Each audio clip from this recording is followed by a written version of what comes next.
So Michelle, what is the name of the book again?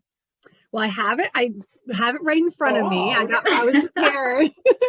So it's called Better Than Good Enough, a parenting book for the rest of us. Mm-hmm.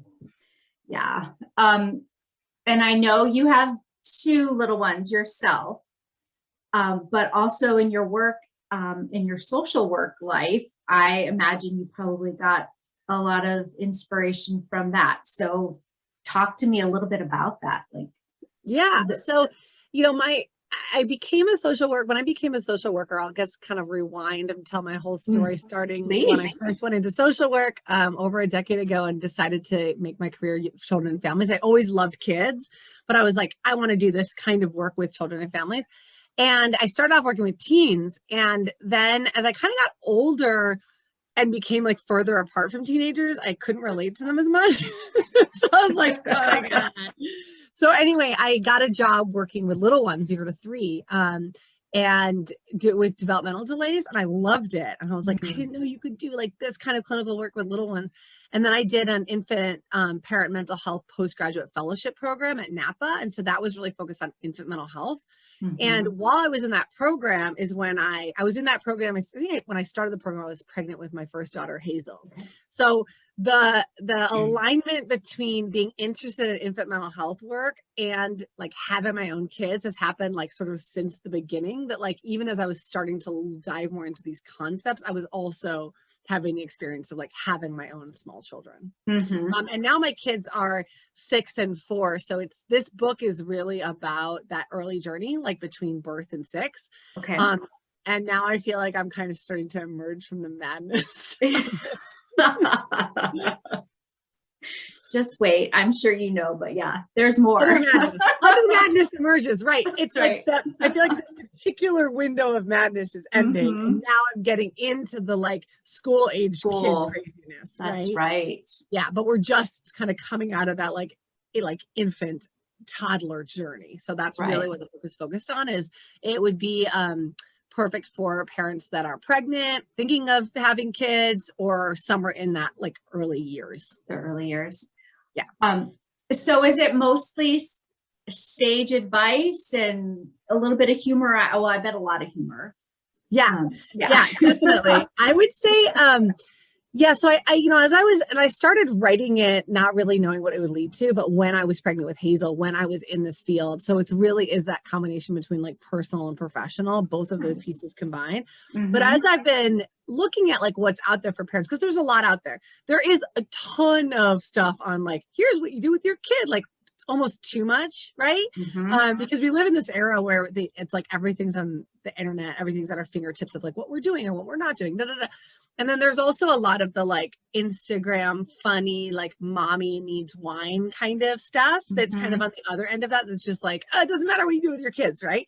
So this kind of falls in the intersection of those two things, because I actually am coming from the perspective of what is best practices in the world of infant mental health, but from the perspective of like, yes, it's funny, it's my voice. So it's like the way that I talk and with my friends, like it's real, right? Right. And it's really about what infant mental health is that it focuses on the relationship. So it's not about the child or the parent, but it's about the client is the relationship between child and parent. That bonding, attachment and bonding. Yeah, exactly. And so to strengthen that actually requires a process in which you forgive yourself, recognize what you could be doing, should be doing, and also are really doing this mindfulness around how you're not actually doing that, nor are you ever going to get to that point. Right. You know what I mean? So it's a lot of, I think like that's sort of the thesis of my work, right? It's like the idea of better than good enough, which comes from a phrase from Donald Winnicott and his work around good enough parenting, good enough mothering. And so the idea is that we're not attuned to our kids every second of every day, but if we can be good enough with our attunement for them, then they'll be okay in the end. And so the idea is all of us are trying to be like slightly better than maybe good enough at what we do. But why is that so hard? And how is that so hard? Yeah. It does. It seems like that one little word change or, but it can make a big difference, especially depending on the day, like how you're doing, how your children are doing, things that are happening in your life and, always striving for that. Yeah. So I think that while there is some like advice, it's also more like, yeah, here's the strategies that we know. This is what we know from the research. This is the reality of that moment. And here's how you can think about the choices that you're making for your kids. You know what I mean? I tried to sort of stay away from being like, here's what you should do, because I myself have found that to be so challenging as a parent, right? It's like you read these articles and you're like, oh my God, well, I already screwed this up. Like, never mind. I guess I'll try that for the next kid, That's so true. Yeah, there really is this expectation, this parenting expectation. And I think part of what I find fascinating is there are a lot of parenting theories and parenting classes. There's strengthening families, there's circle of support, there are all of these different theories in that are out there. And from my I'm not a social worker, but from my human services background, a lot of times those parenting classes were seen as, because you're a bad parent, you have to go to parenting class. Like, you got a call from CPS, or, there was an investigation, or you're going through a divorce. Like, so it was almost, being penalized, and it shouldn't be that way. There's some really good curriculums and research that, like you said, that's out there that just, wants to help parents be the best that they can, given whatever their circumstances. So. Yeah, that is really true. And it's about the process of like being able to look at yourself and examine your own, what you're projecting on your kids. So like, that's another piece of what this book is about, is like my ability. And then when I work with my clients, right, I'm not just looking at like what is happening in the moment in this relationship, what the parent's telling me about the child. I'm not going to then take that as being that's the truth about the kid. Right. Like, I take that as like, this is what how this parent sees their kid. And that's based on all of their experiences, their own experiences with parenting, their own understandings of what being a parent is, right? We bring all of that into our relationship with our children. Right. And we can't necessarily fix any of that, but we can really dive in and recognize that, right? Like, that's a trigger, and recognize our own flaws and just like know them. Yeah. Well, and everybody always says, you parent how you were parented. So I think for a lot of people, it's tapping into that, how they were parented and looking at their parents and, maybe breaking a cycle or just changing a behavior. But that can bring in for some people, it could be a little traumatic to do that kind of work too. So there's just so much to parenting. Yeah, exactly. Yeah. Like, what is it bringing up for them, and how are they, it brings up so much for us, and one of the things I talk about is like, parents will always say like, why does he behave that way with you? Why does he always like, he's so much better with you? And it's so true, right? We are better and worse with our kids are better and worse with us, right? They're better in a lot of ways, but they also like behave worse because they're bringing out so much in us and we're bringing out so much in them. The relationship is so complicated that we're never going to see them truly, but like, it's also like, I believe in this sort of idea of subjective reality. And there's some like really nerdy science fiction stuff in here too, because I love science fiction. So I talk about that, but the fact that there is no like true child, but it's really what we see and what we bring out in our own children. And we see them more fully in all of these incredible other ways as well. Like, right. It's not just negative. Right. Did you write some of this book? Well, I'm sure you probably did, but like during the pandemic, like being at home. Absolutely. And I wrote it, what I say in the book is like, if I didn't have kids, I could have just, I make a joke about like taking a sabbatical for 3 months and being on a writer's retreat in New Mexico and like eating organic food. Like, that's not what I did, right? Like, I wrote this book the same way that I did everything else. So like, I wrote it in the car between home visits, like on the notes app in my phone, like breastfeeding, like lying down, patting my kid for 6 years. Over the course of these 6 years of like, whenever I had those little spaces between working full time and having 2 kids is when I wrote it. So when the pandemic hit, and I all of a sudden had like no time, right? Like Right. I went from having like very limited to like not having any time because I was working full time from home and having 2 kids. So much of our experiences, right?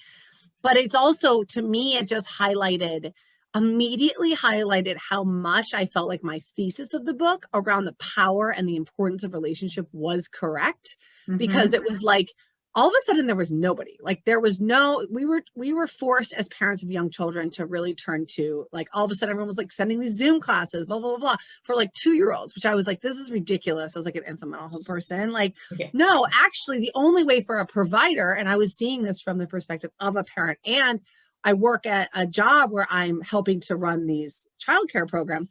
Like the only way for providers to reach kids at that stage of, early pandemic life when everyone was home was through the parent. So it's like, how can we strengthen this parent-child relationship? Because all of a sudden, those are the only people in any position to really support this young development. So it really, like, to me, was kind of a motivator to be like, all right, I got to finish this project that's been sitting here. I got to get this thing done. So I kind of, I ended up, my kids went with my husband to like the grandparents for like July 4th weekend. And that's when I was like, I'm just going to knock it out. Like worked really hard, finished that process. And then, that was kind of like where I was like, I just got to wrap this project up. And so I did write, and I also included in the book some versions of pieces that were then published on the Bay Area Mom site around that like pandemic life. So the experiences of being home with my kids, of working on a childcare program, like the importance of relationship, and sort of some of the pieces that I've written about staying away from this trap of like, let's just make everything virtual.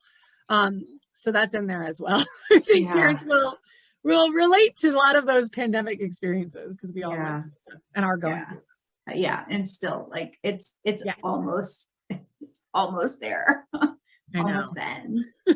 Was the project, would you say it was really therapeutic for you? I mean, I think that it's a really good question, because I think that, when I was, again, I'll rewind a lot to answer it, but when I was in college, I was an English major and I wanted to be a writer, fiction writer. That was what I wanted to do. And then I kind of like went from that journey to being like, well, I can't be a fiction writer. Like I can't make money that way. Right. So then I like went into publishing for a short period of time, and then ended up going to social work. So I was just kind of talked myself out of that notion. But then I think what happened when I had kids is it was such an emotional journey for me that just naturally I was writing about it, not for anything, not thinking this is going to be a book, but just for my own experience, because that's like who I am, I think, as a writer.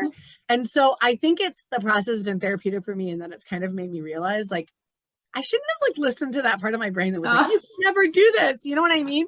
Because I love writing. And, it's been an experience of writing on the blog, which I really appreciated too, is just like, like, you got to get something out. Like, but I think that it's also forced me to sort of like coalesce and like think through some of the ideas and concepts that I was learning about, that I learned about in school and in graduate school and in my own life. Yeah.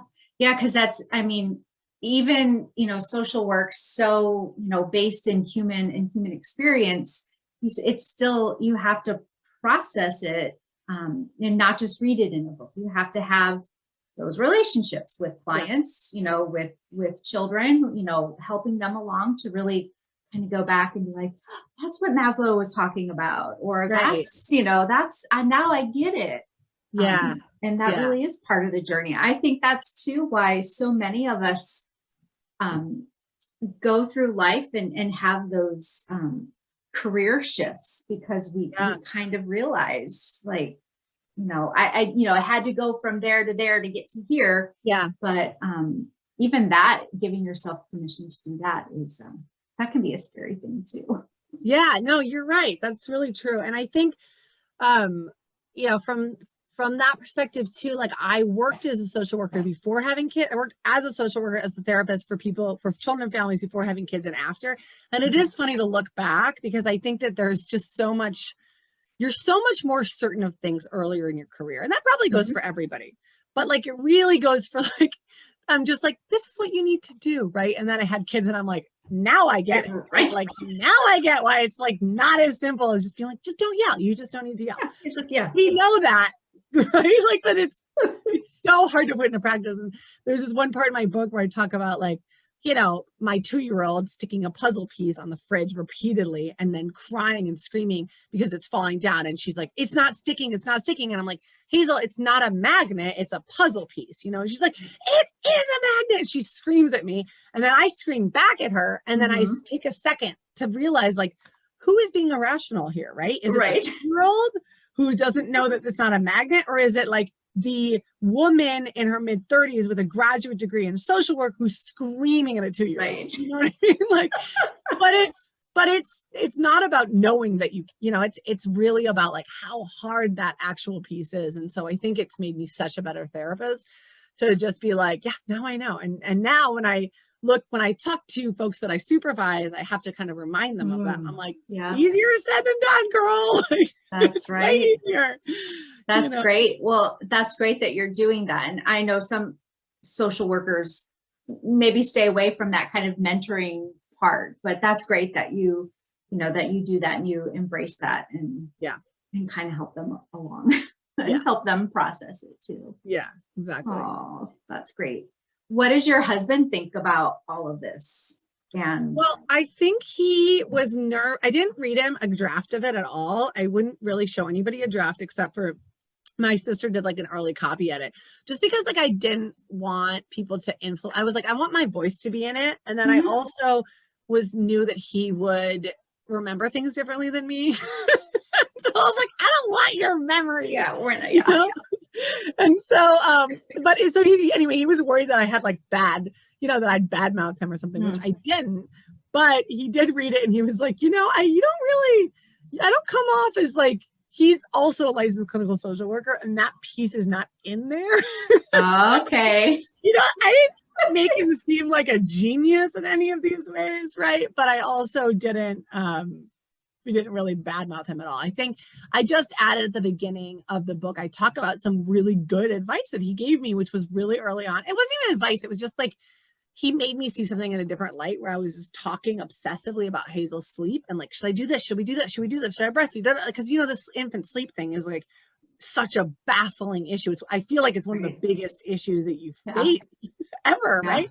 Yeah. And so I was trying to deal with that. And he was just like, I think we need to stop talking about this. And I was like, yeah, you're right, because it's not going to really solve itself. And it's also eventually not going to be something that we continually, like, it feels so permanent, but like the thing about development, right, is that it develops, it keeps going. And so you have a new issue, you have a new topic. And so the spinning that I was doing with my brain just kind of needed to stop without a solution, right? And so there's a piece of parenting that's like being okay with the ambiguity that I think he's better at than I am, where he's just kind of like, we're going to sit with this, we're going to sit with this problem. Like, we're not going to try to feel like we need to have some solution, because eventually sleep's not going to be an issue. And at this point, right, my kids are 4 and 6. I can't even remember when my friends ask me about sleep, I'm like, I don't remember. It seemed like it was fine, right?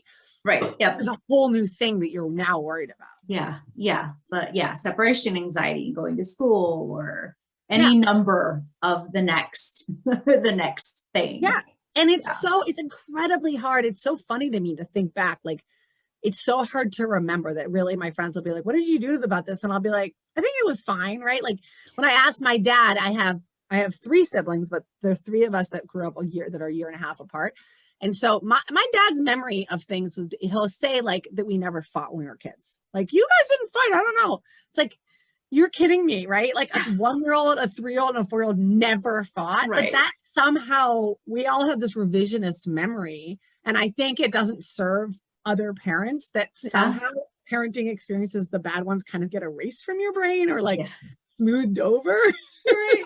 Just like giving birth. Yeah, exactly. You're like, it was not bad. It was horrible, but your brain kind of tricks you.